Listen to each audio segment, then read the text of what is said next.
Ancient Persian stories begin with this line, and while in English, the phrase loses its mystical meaning a little bit, in Farsi, the words transport listeners to a different time and different place.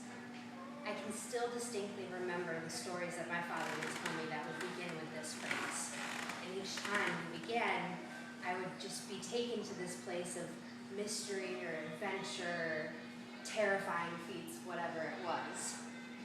So I'd like to think that just as these Persian stories begin with this line, the stories of my life also begin with this once upon a time theme. Like that one time I was born, September 30th, 9:30 at 9:30 at night, which oddly enough made for the perfect time for my bedtime to be sort of reprimanded and put in place, circa like 2004. Or the day I moved to Annapolis. And I can remember driving on the streets and seeing the faces of these kids that were running around like I had never seen before. These faces would grow to be faces that I would carry with me every day, whether it was my first day of middle school or my first day of high school or high school graduation. These faces helped shape who I am as a person today. Or that very first time I walked onto a Feel Happy field and I felt the rush of encouragement and excitement and just the camaraderie of a team and feeling that joy of a well-deserved win.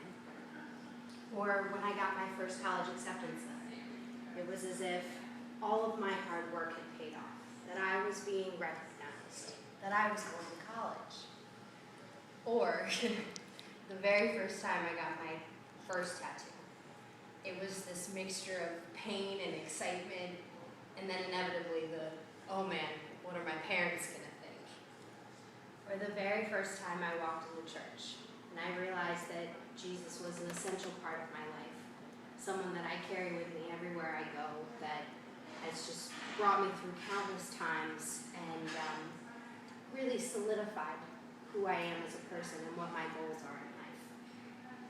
Or the experiences that I've had traveling across the world and getting to see part of my heritage, part of my culture that shaped me, and seeing these sights and smelling these smells that I could have never imagined.